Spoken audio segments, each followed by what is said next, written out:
Last आप से ही जुड़ा हुआ मैंने आपको न्यूज़ चैनल पर देखा पत्रकारों से कहते हुए कि जब सनातन नहीं रहेगा, देश में हिंदू नहीं रहेगा, तो आपका ये न पत्रकारिता रहेगी न कैमरा रहेगा।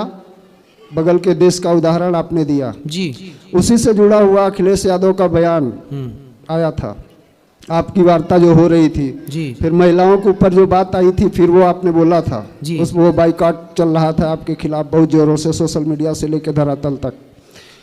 हमारा समाज जो आज है, यहाँ जिस स्थिति में हम चल रहे हैं, क्या हमारे पतन का मार्ग प्रशस्त है या उत्थान का, समाज के हिसाब से? गुरुजी चरण स्पर्श।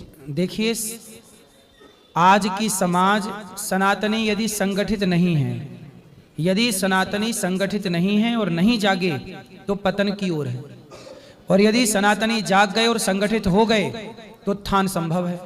तो उत्थान और पतन दोनों अब आपके हाथ में है, तुम्हारे हवाले वतन साथियों।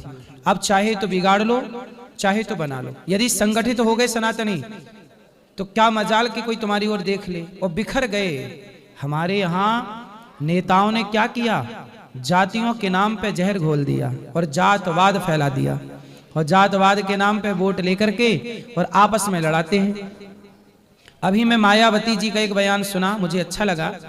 मायावती जी कह रही थी कि देखो भैया, नेताजी तो आएंगे, गांव में भाषण दे के चले जाएंगे, तुम ब्राह्मण क्षत्रिय वैश्य शूद्र करके चले जाएंगे, पर गांव में तुम सबको एक साथ सदा रहना है।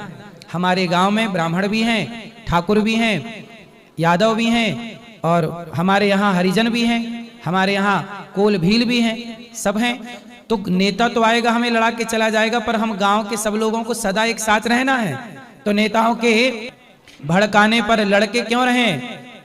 सदा से गांव के लोग एक साथ मिलजुल कर रहे हैं, एक दूसरे के दुख दर्द में काम आए हैं। तो आज भी सनातनियों, आप लड़कर नहीं, प्यार मोहब्बत से रहो, इसी से भला है। बहुत बहुत धन्यवाद। इसी से भलाई हम सबकी।